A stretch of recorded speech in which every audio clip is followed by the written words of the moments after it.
tugenda kubeera nga tumaliriza olwaleero tusigaza eddakiika nga 5-6 nsaba tuzikozese twadde twogedde ku buyiiya abadde olina kyoli mu kunnyonnyonnyola ekya omuntu amaze okuwandiika oluyimba n'olutuuzaamu ekidigida yes kati mu kidigida awo ebiseera ebisinga we bitera okufaanaganira nga omuntu talina bumanyirivu mu kukyusakyusa okulaba nti afuna chord progressions ez'enjawulo so radio yali mukugu mu ekyo then ekirala radio kyeyasinga okukugukamu mu bintu byonna byali asinga okukola baali bakiyita simplicity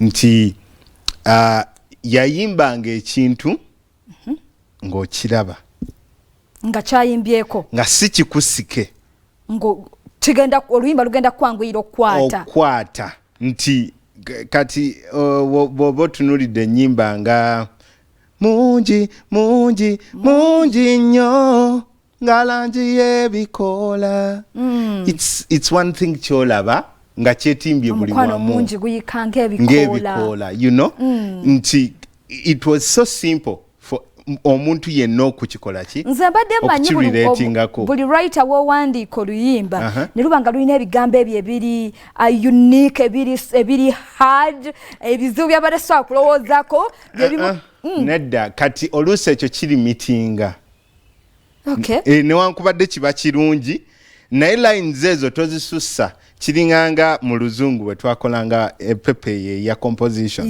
nga batukugira okukozesa gigantic words oba ebigambo ebyo ebya dictionary ng'omuntu alina so si kirungi somewhere somehow kuba olina okuleeta oluyimba ng'omuntu bw'aluwuliriza there and then kati nga bw'olaba kaffeke Roma ayimba kaffeke n'ayogera ebigambo nze ndimu amapeera ndimu amatugunda maama yangira byonna byabala mu nze so the simplicity yereeterawo omuntu okukola ki okwanguwa okurelatinga n'oluyimba kati radio then radio era ekintu kyeyali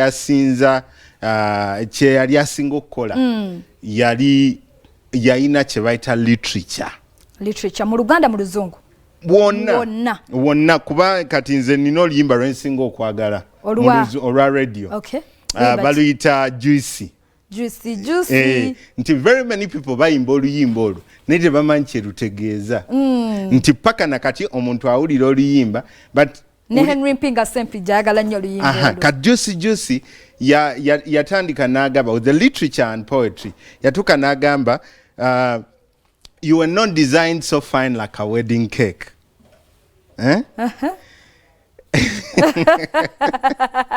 Bade sikiwuliranga ekigambo kawaza bulijjo nnyimbawo ki otegera nti kati omuntu taso anyumira oluyimba naye nga ta visualizing anga bigambo you were not designed so fine like a wedding cake if you are not meant to be with me you're fake and do you want to put this nation at stake?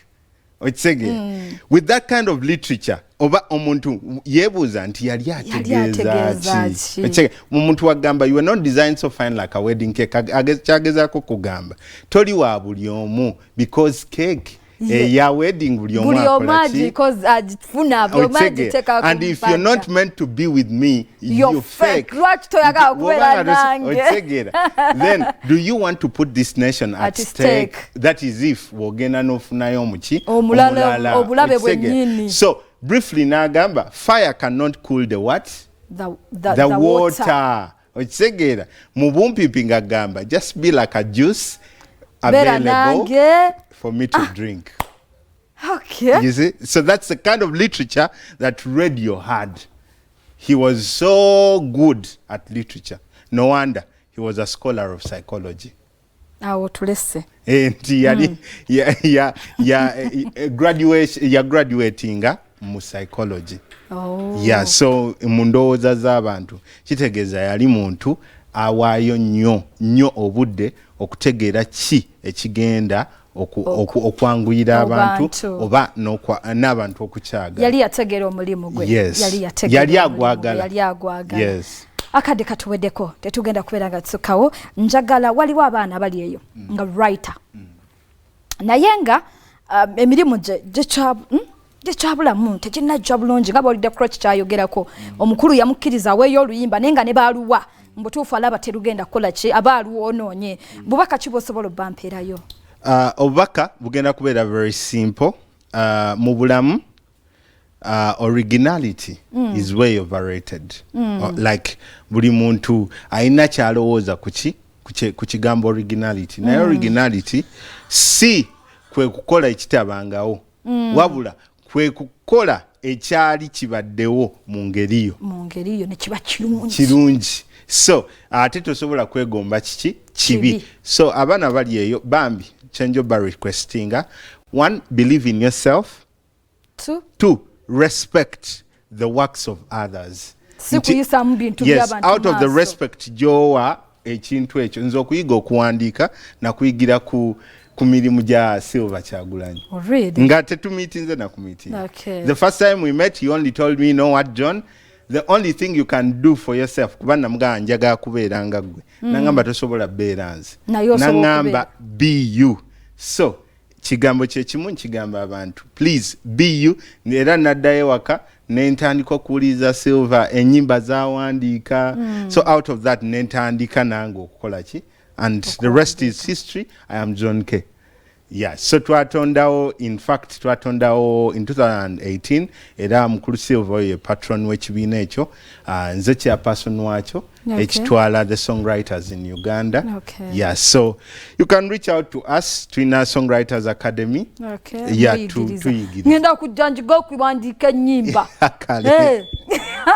kale obatumiddeko tumira omu babiri basatu banayi ntumira abantu kuba mubeera bangi mbagala nnyo mukama abampeera omukisa tetugenda kubeera nga tuko tujja kuddamu tufuneyo Thursday endala tujja specifically nga twogera ku music nza Florence nampiga takomina mpera bankumire Ssaabasajja Kabaka